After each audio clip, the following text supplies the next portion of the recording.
We're going to talk a little bit about deploying FastAPI to the cloud, but first, I wanna calibrate what I'm saying. Is the sound okay? Is it too loud? Is it okay? Okay, cool. First, please let me see. I have a lot of content, so I'm gonna have to cut a little at the beginning, or at the end, or at some point. So I wanna check the audience a little bit. Please raise your hands if you work with computers. Okay, great. This is a great baseline. Otherwise, we won't have much to talk. Now you work with Python. Please raise your hands. Yeah, raise your hands if you work with Python. Yes, that's great. That's great. Nice. Raise your hands if you have heard of FastAPI. Nice, quite a bunch. And now raise your hands if you have worked a bit with FastAPI, like you have used it a little bit. Okay, quite a bunch of you, nice. I see a few people have not used it yet, so we're gonna talk a little bit about what is FastAPI, and then we'll continue just to build some FastAPI app live coding, which is a very bad idea. Never do this at home. But yeah, anyway. So first, let me turn on the laser pointer, fake laser pointer. Okay, yes. I'm Sebastián Ramírez, or Tiangolo. I am from Colombia. That's why the accent, but I live in Germany. You can find me online on different things. I created some open source projects, and now I'm building with my amazing team, FastAPI Cloud, which we're going to talk a little bit about later. And how many Italians are here? I guess a bunch, right? How do you say B in Italian? API. And if there are multiple? And if they are fast? Okay, nice.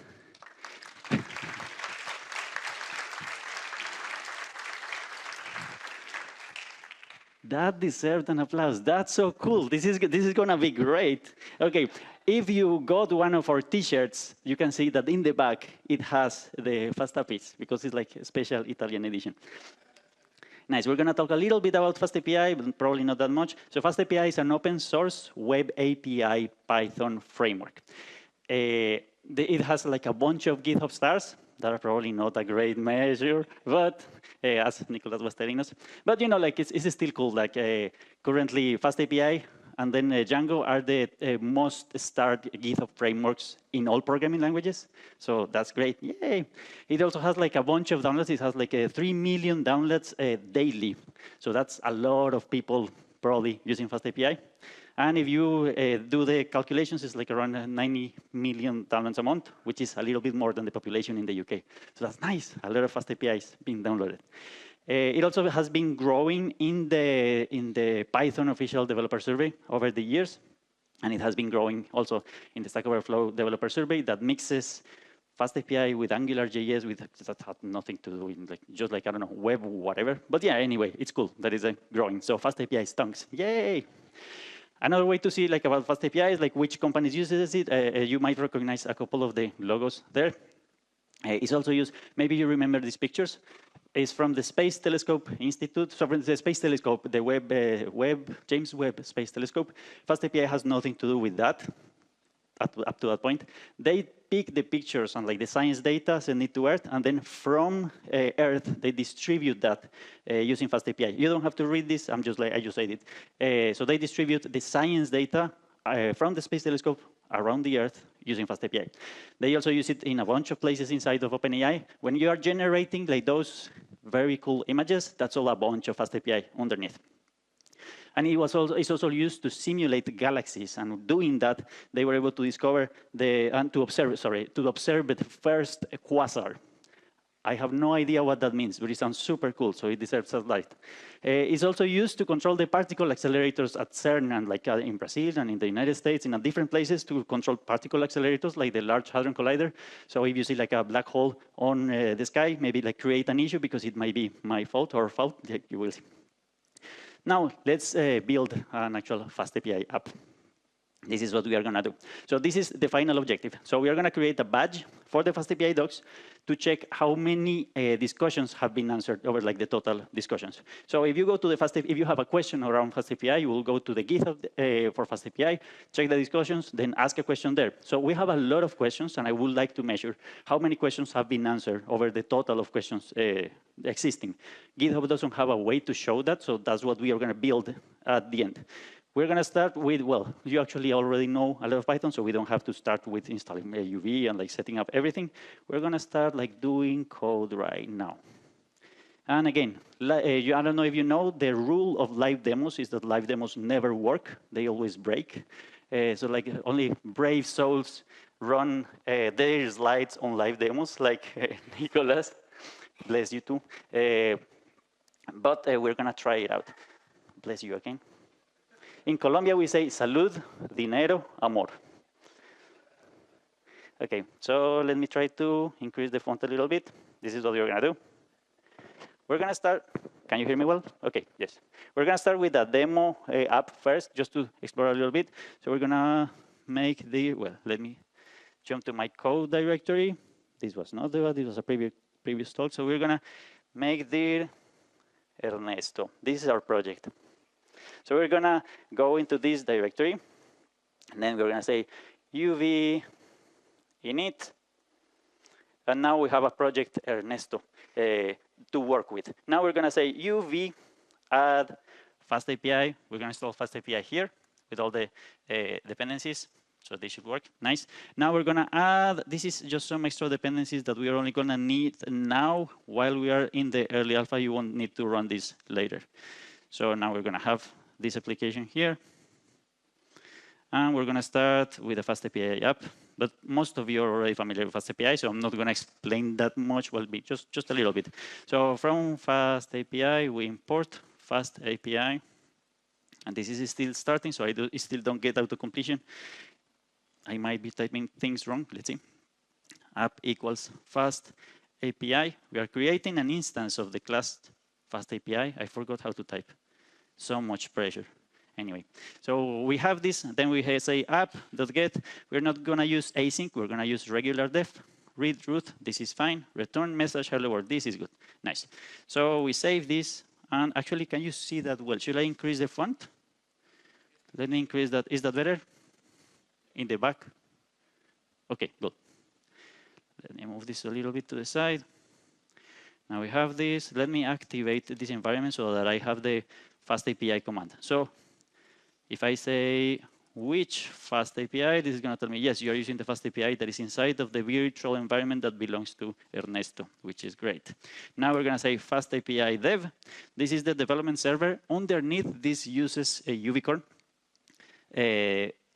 But like we have it like, you know, like in a very handy command line there. So this is our FastAPI app. So this is the code that we write. For those of you that don't know FastAPI, this is a FastAPI application.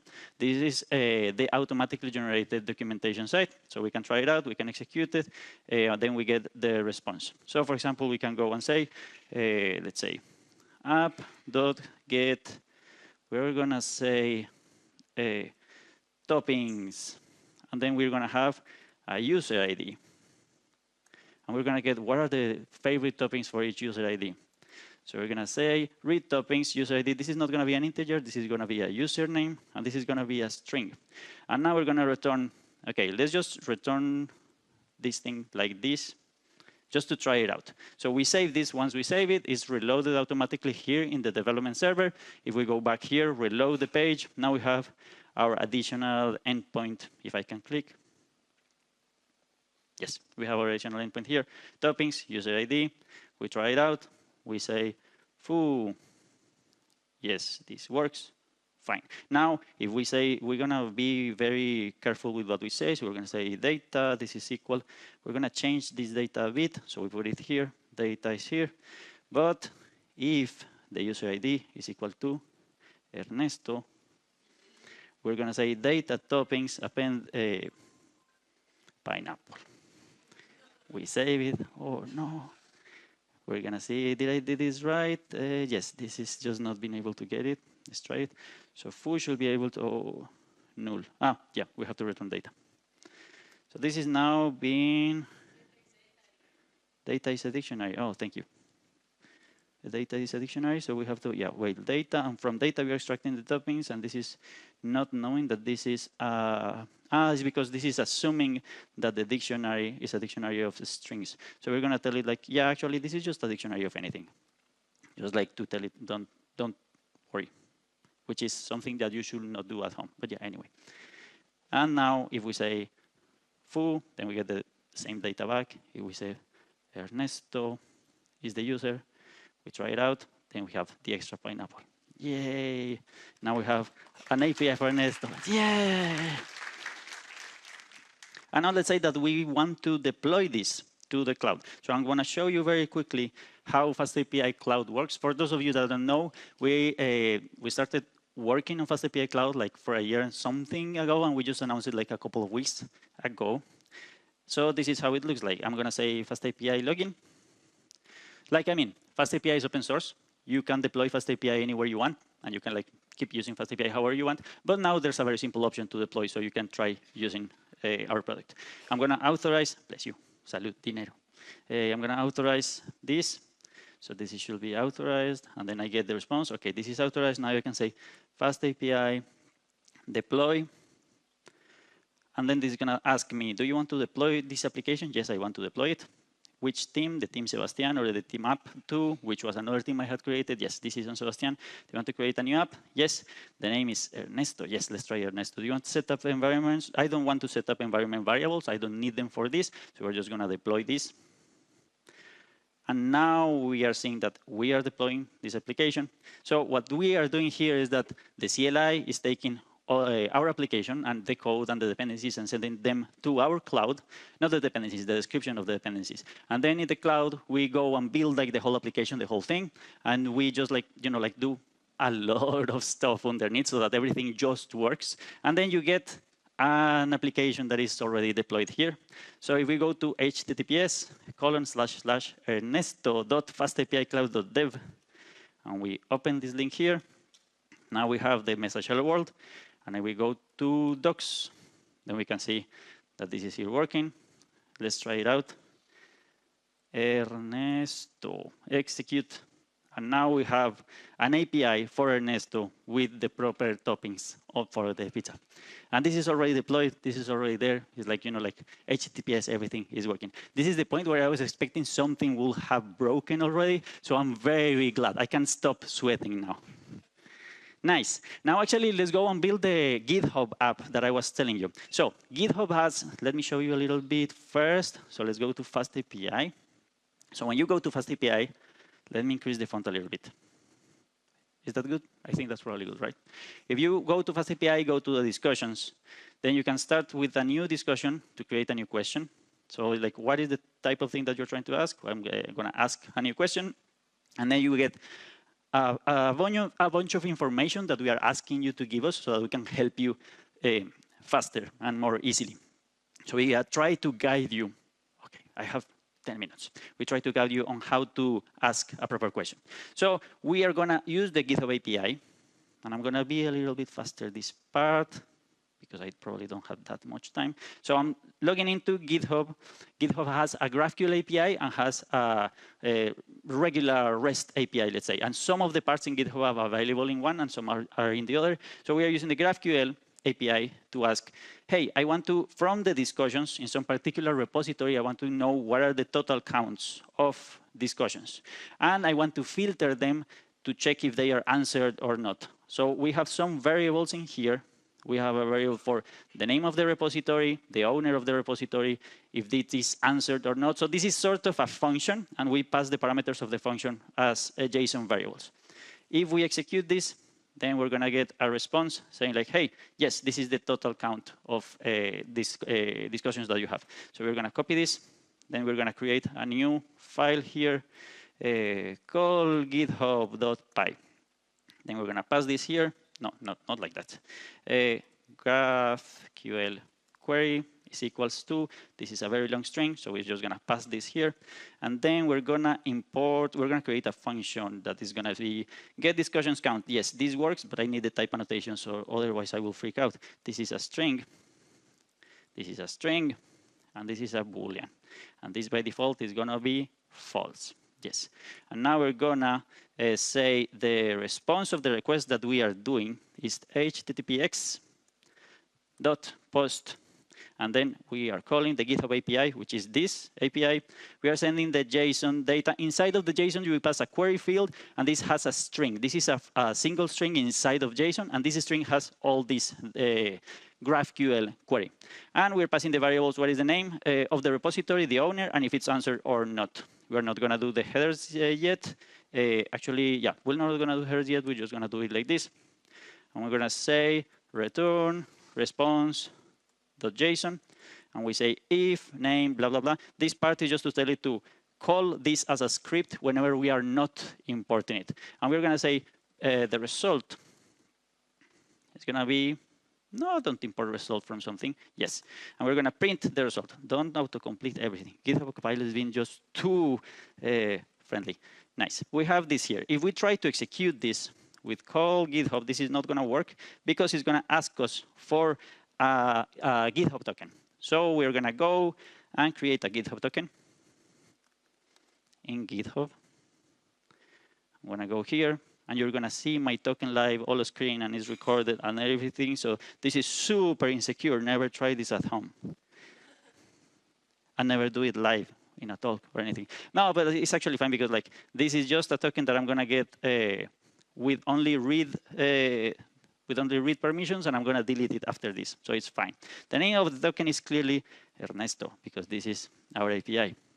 It can only read public data. Just generate the token. We're gonna copy this token here. So we're gonna, let's start by just pasting it here to check that it works. What did it do? So we're gonna say token equals this thing. Never paste tokens directly in your source code. Don't do that as well. Like they should be in environment variables. We're gonna do that in a bit.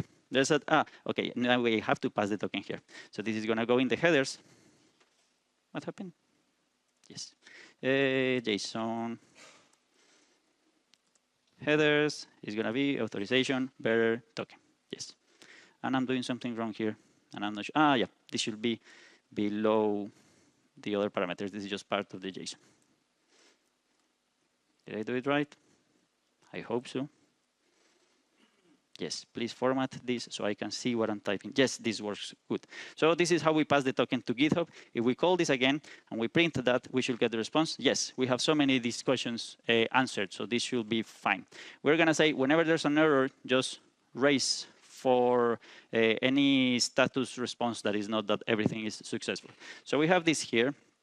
Now what we're gonna do is that we're gonna create another file just temporary that we're gonna call env, and we're gonna put in there this token because we don't really want to have that in the code.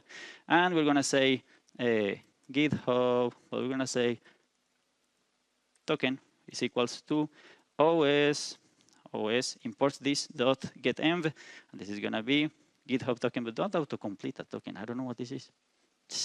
The whole point is not to type it there. Yes, that works. I have 5 minutes. Dang it. Okay, now let's call this thing again. So if we called it without the token, this is not gonna work. If we pass the token, GitHub token with the value, this should be fine. So where is the token? Here's the token. We're gonna copy this here. We're gonna pass the token here. Now this should work. Okay, this works. Now we're gonna import this thing in our application. So we're gonna say app.get, and we're gonna say this is gonna go to the repo, I guess. Repo name, no, owner, and then repo name. And then we're gonna return some data from this. Now from here, we're gonna say data is gonna be equals to get, what was the name of this thing? This is get discussions count. Get discussions count, import that with the repo name. We're gonna say answer to. Let's check how many discussions have been answered. I think I'm already sweating. This feels like disarming a bomb. I have less than 5 minutes. We're gonna return that data. We're gonna say like, okay, what is the total of questions answered? Total answered, because this is returning us, you know, like this JSON, we need to extract the data from that JSON. So total answer is gonna be data, we can probably just like say data, this goes to data, repository questions, total count. Yes, this is the right path. And now we're just gonna return, a dictionary that has total answer. This is total answer. Let's just start with this. So one of the things that we need to do is we need to set this token in our application. So I'm going to go to FastAPI Cloud. Let's go to the apps. This is the other one that I was trying before. Now we need to go to this team. And there's a lot of here, Ernesto. And you know, like I have one that is called Live Demos Always Fail. It hasn't failed so far. But it's probably going to fail at some point. OK, we're going to add an environment variable. So this is going to be a GitHub token. We pass here the value of the token. We save this thing. And now we can deploy this thing again. Where are we? Here. So we can say FastAPI deploy. Amor. We got salud, dinero, and amor. I don't know what to say there. I think Italians say something, but I probably don't know. Now we are deploying this thing again with the new app that we just, with the new code that we added to get the tokens, to get the discussions answered from a public repo. And this is now again in the Ernesto API. So we're going to open this. Yes, open that one. We just like change some things. We added the token. And now we can say, let's try it out. So this is now deployed, right? This is in ernesto.fastapicloud.dev. It's just the changes that we were doing. Like we just deployed that again. And now we're going to say, give me the discussions that have been answered for. FastAPI is the owner, and FastAPI is the repo. If we execute this, probably going to fail. No, it didn't fail. So everything just worked. Nice. We got the total answer. I don't know how much time we have. We have 2 minutes. We can do this quickly. So we're going to go to Shields. So this is this nice website to create badges. So we can create a new dynamic JSON badge. And we're going to say, what is the API for this thing? This is going to be this. FastAPI, blah, blah, blah. This is the URL that we got. And we're going to use a JSON path expression. So this is some weird syntax to get the values out of JSON. We're going to say total answered. So I think it's this one. Let's try this one. Yes. And we're going to say style. What is the content of this thing? Label. Answered. Questions. And we execute this. And now we have a badge that we can put in the FastAPI docs. We can just like include this. So we made it. We made a full FastAPI from scratch. We asked GitHub for the data that we needed to put in the badge. We created the badge. We deployed it to the cloud. We can start using this right away in the time that we get for a talk. I think this is what we can cover for now. I had a lot of extra info here, and I had a bunch of memes in case things fail down. So I could be able to entertain you in some way.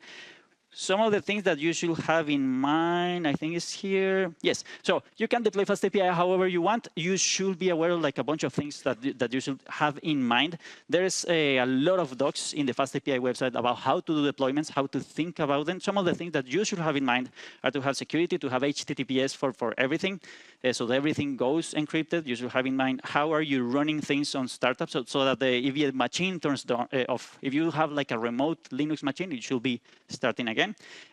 How to handle restarts whenever like you have like upgrades to the system or things like that.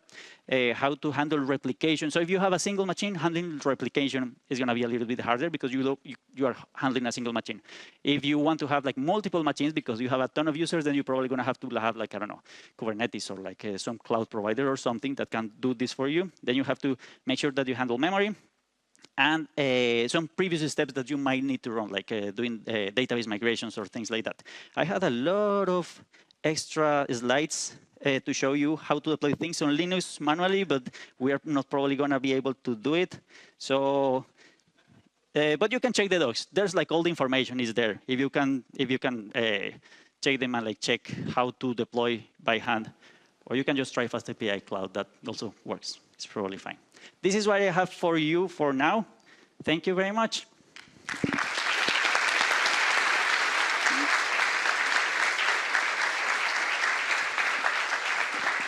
Thank you. Thank you, Tiago. Thank you, Sebastian. Do you mind if I take the pineapple with me during the Q&A? Yes, please. Okay. It's yours. Thank you. I will be offended if you didn't take it. I really appreciate and really discussed about, the toppings that you associate with my name. But anyway, let's move on to the Q&A session now. we have a bunch of questions, so if we are not going to make it, we'll just ask Sebastián outside. I'm going to be around in the hall, and we have a booth over there. And he has pineapples. So. Yeah, we have pineapple. Well, actually, we had only single pineapple because it was very exclusive. But we have coffee. So, yeah. So first question is, it's great to see that you're solving a critical part of moving from local to prod, eliminating the overhead. Can you share how you hope to solve issues like scalability, optimizing cloud consumption, and stuff like that? So like the scalability of applications that are deployed? Yeah. So the thing that we are building, when you deploy an application to FastAPI Cloud, we handle scalability automatically. We replicate your application based on the requests, and we also handle scaling down to 0 automatically. So if you don't have any requests coming in, we also handle that, so that you can save costs and all that stuff. This is how we are doing it. You know, like there are many other approaches if you're deploying on your own, but like this is what we have. Great, thank you. Second question is, when FastAPI Cloud will be available to the public? So right now we have the waiting list. If you join the waiting list, we might invite you to the beta. That's the idea. We're going to start, right now we are doing a bunch of UX research interviews and like making sure that we have like everything in place, tweaking paper costs. We're going to start onboarding people to the private beta in the next months. So yeah, like join the waiting list, so you are one of the first to try it out. And if you join the waiting list, there is a secret code. You can use PyCon IT, as in PyCon Italia, all in lowercase. So we know that you, where you come from, and that we know that we can offer you pineapples and that stuff. Okay, thank you. Another question. Where the fast deploy command ship the API to, is it to a cloud-hosted service by FastAPI? Can we leverage this to deploy into our own cloud provider, like Google platform or stuff like that? So right now, FastAPI Cloud is our own cloud, so you will deploy to our cloud, and we will handle the rest. You will pay us instead of paying AWS or Google or whatever. We are figuring out what are the next parts of the product that we need to build. So if you are a large enterprise that requires deploying on your own AWS account or something like that, you can also tell us, and there's something that we might end up needing to build. But like, yeah, for now, we are just trying to focus on the simplest use cases of FastAPI and making the developer experience as good as possible, and like, you know, like keep it in line with FastAPI itself to make it super simple to go from idea to production in as little time as possible. Okay, now your choice. You want the smart one or the dumb one? The dumb one, of course. The dumb one. The dumb one is, what does it mean, ready the chicken? Ready the chicken. That's actually super clever. That's super important. So ready the chicken is actually not that